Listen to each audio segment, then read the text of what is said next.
Bonjour à tous et bienvenue dans cette nouvelle vidéo de formation au logiciel Proteus. Aujourd'hui, nous allons parler d'un interrupteur crépusculaire. Un interrupteur crépusculaire, c'est un montage électronique qui permet de commander ou de lancer un système en cas d'absence de lumière. Donc, en cas d'absence de lumière, il nous lance le système. Et en cas de retour de la lumière, que la lumière soit naturelle ou artificielle, bien sûr, euh, en cas de retour de lumière, il arrête le fonctionnement du processus. Donc, c'est un peu ce que nous allons simuler dans cette vidéo avec cette lampe-ci, qui est une lampe 12 volts. Ça peut être une lampe, peut-être une lampe pour éclairer l'extérieur de votre maison ou éclairer, je sais pas trop. Ça peut être un système électronique que vous comptez lancer en cas de coupure de courant. Le système fonctionne sur batterie 12 volts. Mais nous allons voir tout à l'heure comment le ramener en 220 volts sans problème. Donc, comment y agencer un relais pour commander par exemple une lampe qui sera peut-être à 220 volts par exemple. Donc, sans plus tarder, commençons. Déjà, pour l'interrupteur crépusculaire, nous avons une LED, une résistance, pardon, une résistance un résisteur dont la valeur de la résistance varie en fonction de la lumière. Donc plus on approche la lumière, plus la valeur de la résistance est faible. Et contrairement, plus on l'éloigne, plus sa valeur est grande. Donc, qu'est-ce que ça signifie plus concrètement? Donc, cela signifie au point de vue fonctionnement, c'est que lorsque vous approchez cette lampe-ci, par exemple là, ouais, nous allons l'approcher. Donc, plus vous approchez cette lampe, plus la valeur de cette résistance va diminuer et ça va créer un court-circuit entre ce point-ci et la masse. Et la tension de commande de transistor VBE, qui est censé commander ce transistor BC108, sera inférieure au 0,6 volts limite. Et vu qu'elle est inférieure au 0,6 volts limite, ce transistor-ci est bloqué et par conséquent, la lampe n'est pas commandée par le retour du courant. Donc, vu que si ce premier transistor-ci est bloqué, il crée un circuit ouvert et ce deuxième transistor-ci, par conséquent, vous allez voir, par analogie, sera également bloqué et il n'y aura aucune commande au niveau d'ici. L'étage, vous allez me demander, est-ce que cet étage de transistor-ci, non, non, ah, ma souris, CTRL Z, ouais. Bon, beaucoup vont me demander, est-ce que cet étage-ci est nécessaire? Bah non, non, il n'est pas nécessaire, pas forcément. Cet étage est plus, je dirais, à but protectif de ce transistor-ci pour ne pas l'exposer directement au signal 12 volts. Mais il pourrait bien fonctionner, le montage pourrait bien fonctionner sans cet étage-ci. Donc, je récapitule, vous pourriez supprimer ces fils-ci et supprimer ça. Alors, supprimer ça, supprimer ces fils-ci également. Et éliminer tous ces composants-ci au milieu et raccorder comme ceci. Le montage fonctionnerait très bien comme ça. Là, il fonctionnerait également. Donc là, le principe serait juste, nous avons un pont diviseur résistif à 3 résistances, un potentiomètre 470 kg. Ça va dépendre de vous. Vous pouvez mettre un potentiomètre 10 kg. Ça va dépendre aussi de la valeur de cette LED-ci et de la tension de commande qui va en résulter ici. Donc vous pourriez le connecter comme ça, il fonctionnerait. Par exemple, vous voyez là.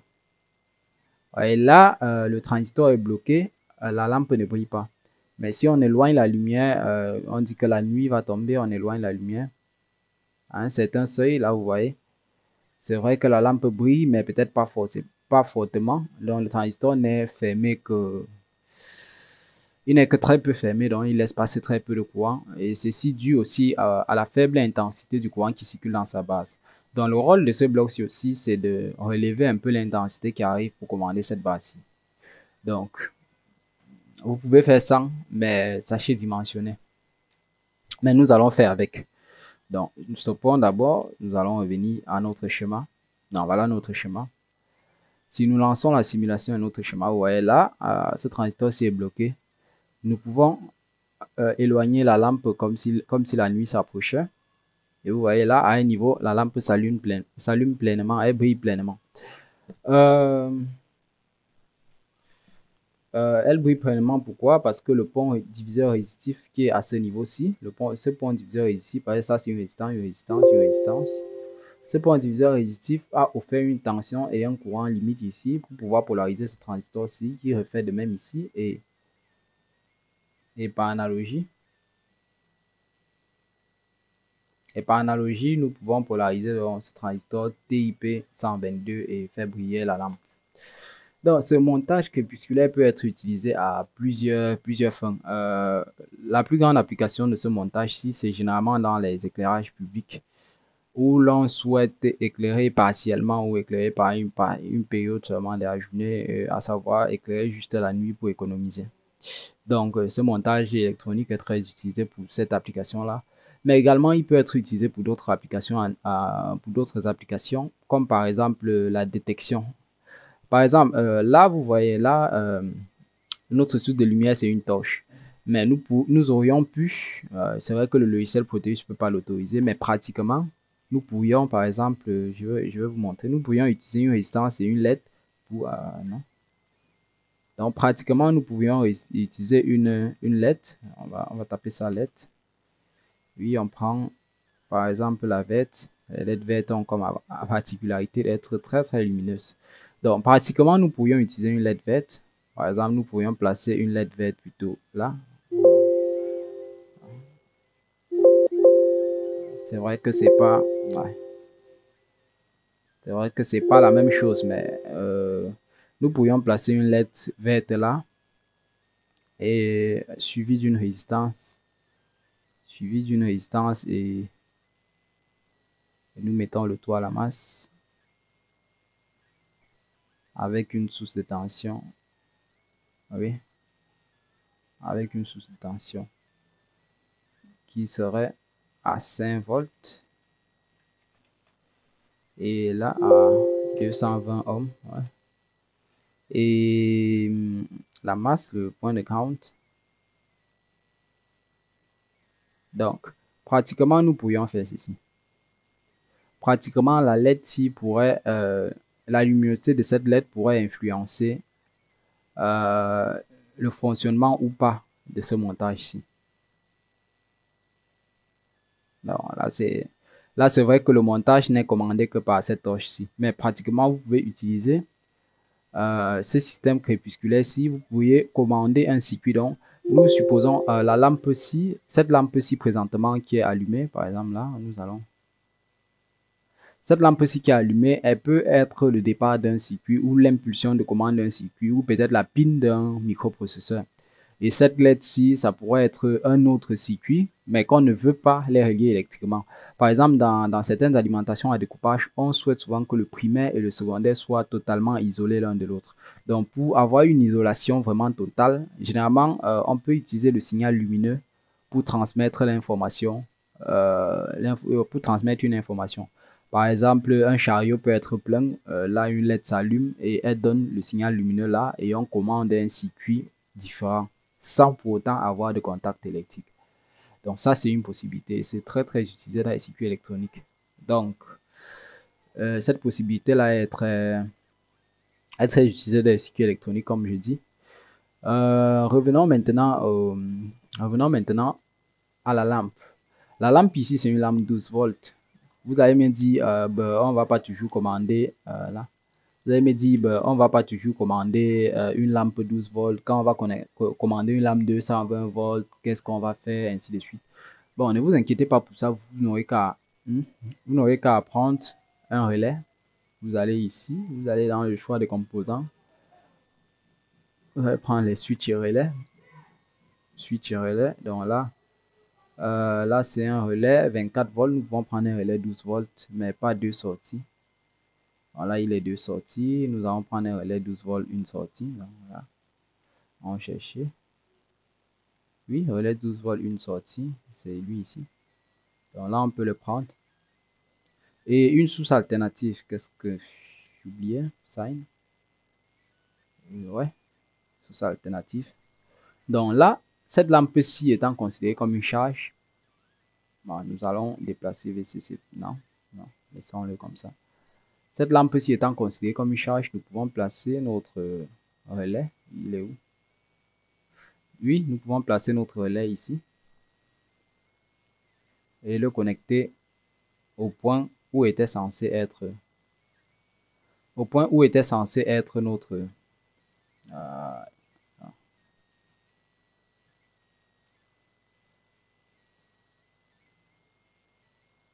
oui, nous pouvons le connecter comme ça. Donc là maintenant, la détection de seuil, dès qu'on détectera l'obscurité ou qu'on détectera la lumière,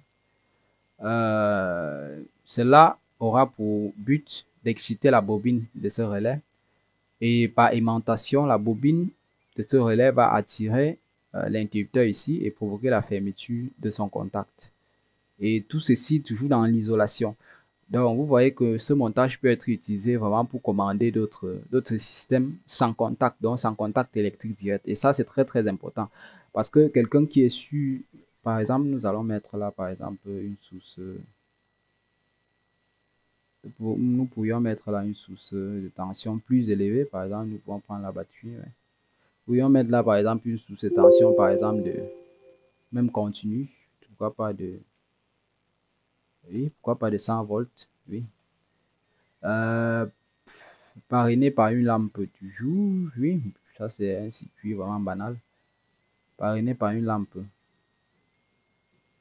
qui fonctionnerait toujours en 100 volts, par exemple, oui.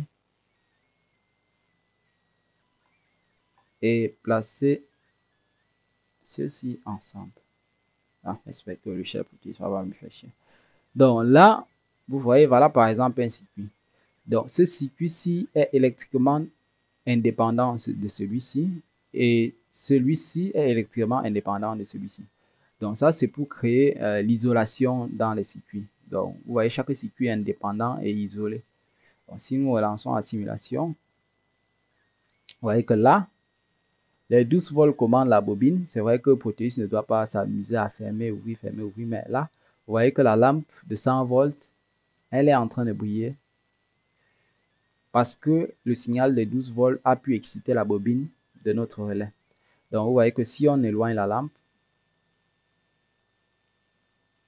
non, si on rapproche la lampe, la lumière plutôt, oui. Vous voyez que là, immédiatement, la bobine n'a plus d'informations. Mais pratiquement, si vous faites ceci, vous risquez de détruire votre transistor ou bien votre bobine, ou les deux à la fois. Parce que en temps normal, quand vous éloignez la bobine comme ceci, si vous vous rappelez ce qu'on a dit dans les alimentations à découpage, quand vous éloignez quand la bobine se met à conduire comme ça, elle accumule de l'énergie. Donc, c'est vrai que l'énergie circule de là jusqu'à dans le transistor, mais elle a accumulé une certaine énergie. Quand vous restituez cette énergie-là, quand vous coupez, il y a toujours une partie de l'énergie accumulée dans la bobine. Quand le transistor devient bloqué, il devient comme un circuit ouvert. Et en devenant un circuit ouvert, la bobine n'a pas le temps de décharger son énergie. Donc, elle aura tendance à vouloir forcer la conduction du transistor en inverse. Et le transistor n'aime pas ça. Bon, vous allez regarder sur les caractéristiques du transistor TIP2 122, mais certains transistors risqueraient de se détruire à cause de ce courant, si ce n'est pas la bobine qui le fait. Donc, pour éviter cela, on a généralement tendance à augmenter une diode, comme vous avez vu dans certaines précédentes vidéos. Vous allez prendre une diode, par exemple la 4007. Oui, la 4007, oui, ok. Vous pouvez la placer en inverse. Donc, ouais, on peut bouger un peu les fils. Donc, vous la placez comme ça. Et déjà là, vous avez résolu un des nombreux problèmes. Donc là, si vous relancez le fonctionnement, c'est vrai que dans le logiciel Proteus, vous ne verrez pas la différence concrète. Certains vont me dire pourquoi s'embêter dans le logiciel, mais c'est ça qui fera la différence pratiquement. Parce que pratiquement, si vous réalisez le montage de tout à l'heure, vous aurez un problème. Vous aurez soit la destruction rapide du transistor, soit la destruction de la bobine, et ainsi de suite, et inversement. Donc, un dernier point à remarquer ici, c'est que notre potentiomètre, le potentiomètre ici a pour rôle de faire, vu que ça c'est un pont diviseur résistif, la tension est 12 volts ici, sont divisés de façon proportionnelle à la résistance de chacun. Donc, par exemple, cette LED de torche-ci, elle a une résistance qui tend vers 1 méga-ohm. Vous voyez, 1 méga-ohm. Là, nous avons un demi-méga-ohm, 470 kg, bien sûr. Là, nous avons 180 kg. Donc, la tension 12 volts est divisée proportionnellement à la valeur de chaque résistance. Donc, quand on fait varier la résistance de ce potentiomètre-ci, la valeur de la résistance de ce potentiomètre-ci, la tension au bord de la LED a tendance à varier parce qu'on a changé une valeur de résistance. Donc, ceci a pour rôle de diminuer ou d'augmenter le seuil de détection. Je vous explique. Là, nous allons mettre ceci à 100% et observer l'effet. Si nous mettons, si nous branchons la valeur totale du potentiomètre ici, électriquement, qu'est-ce que ça veut dire? Ça veut dire que ici, quand on quitte de VCC, on a directement 470 kg. Donc, ça veut dire que la tension qui était probablement divisée ici, les 470 kg vont consommer beaucoup plus de tension que tout à l'heure. Et par conséquent, la LED-ci aura une plus faible valeur de tension ici pour polariser ce transistor-ci. Ce que ça signifie en langage facile, c'est que vu qu'on a branché toute la valeur de la résistance du potentiomètre, ce qui va s'en suivre, c'est que la détection sera plus lente. Donc, on va plus détecter plus facilement l'obscurité. Donc, si nous relançons le circuit, par exemple, nous allons le mettre tout en lumière et vous allez voir, nous le mettons tout en lumière. Et si nous relançons le circuit, par exemple, là, ouais, là, nous n'avons pas encore de détection. Ouais, nous allons rentrer. Non, là, nous allons rentrer. Ouais, même jusque là, nous n'avons pas de détection. Nous n'avons pas de détection. La détection est arrivée à ce point-ci. Bon, je vous demande de sauvegarder ce point-là. Oui, elle est arrivée à ce point-là. C'est là que nous avons la détection. Si nous stoppons le circuit et nous laissons notre interrupteur comme il est, si nous ramenons maintenant cette valeur de résistance du potentiomètre à 0, donc si nous éliminons totalement notre potentiomètre, ce qui va s'en suivre, c'est que la tension à ce point-ci sera plus grande. Elle sera bien plus grande et que la détection se fera bien plus facilement. Oui. Donc, si nous relançons le fonctionnement, là, nous sommes à la détection. Si nous regardez bien, si nous approchons, nous sommes toujours détectés, toujours détectés, toujours détectés. Et la détection commence à ce point-ci, cette fois-là. Donc, vous voyez, il y a une différence entre ce point-ci et ce point-ci pour que le potentiomètre soit plus ou moins totalement connecté. Donc, voilà donc ce montage. J'espère qu'il vous aidera dans vos différents projets et montages électroniques. Je vous dis à très bientôt pour une autre vidéo.